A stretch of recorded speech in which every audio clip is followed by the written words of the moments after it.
Hello, all you YouTubers. This is the fourth Sunday of Advent, and the reading today is about Mary having Angel Gabriel announce to her that she's going to be the mother of Jesus.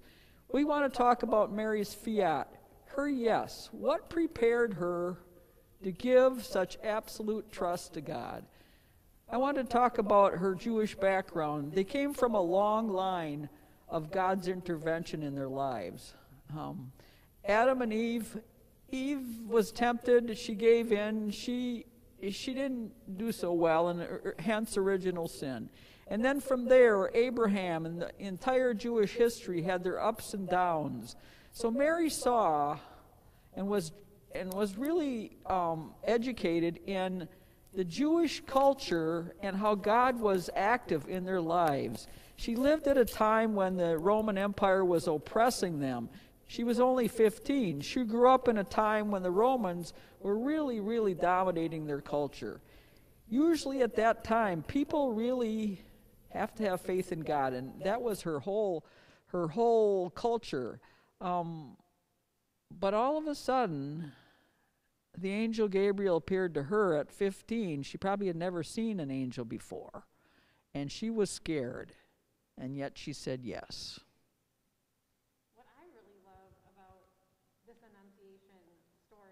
Is just thinking of what it would mean for Mary to say yes to God.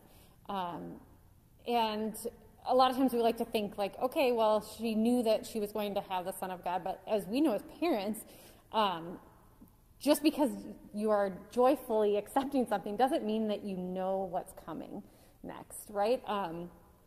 You know, with Mary, she didn't know that her saying yes to God would also involve giving birth to her firstborn in a stable, that she would lay her newborn baby in a trough, that she would be soon after the birth have to flee with her husband to Egypt.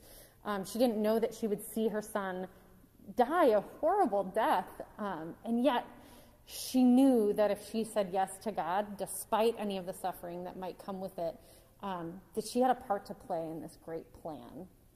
And I find such comfort in that, especially as we continue to go through crazy times of our own lives, that when we participate in God's plan, great things can happen. Were it not for all of the suffering, were it not for all that Mary had said yes to, we wouldn't be celebrating Christmas. And I love that part of this Annunciation story. And thank God, none of us know the future.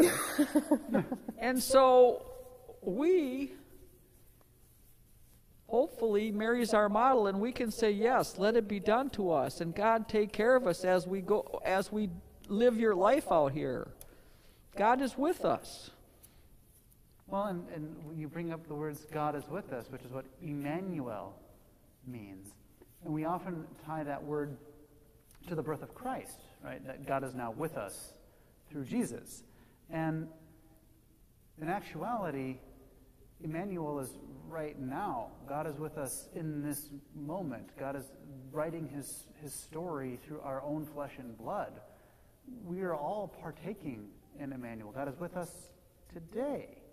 And he will be with us tomorrow and every day from the beginning of creation until the end of time.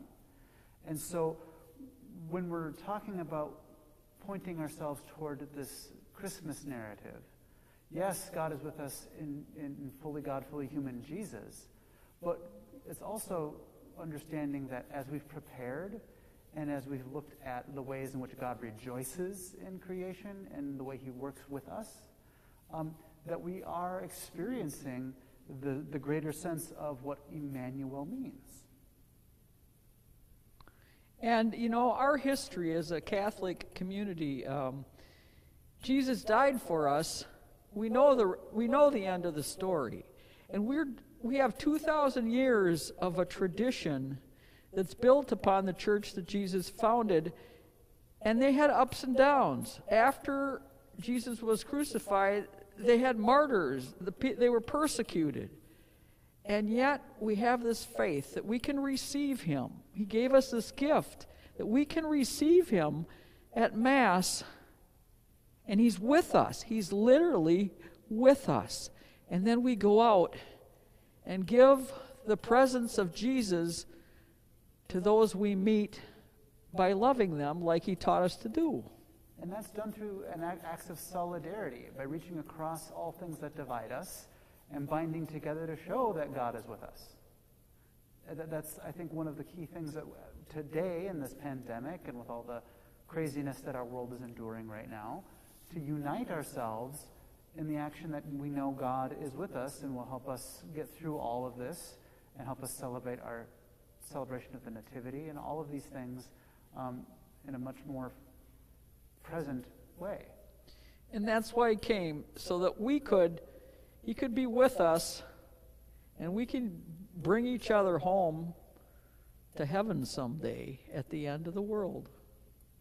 Thank you, everybody. Thank you for viewing these vignettes of Advent that we've been presenting the last 4 weeks, and we wish you all a very blessed Christmas. Merry Christmas.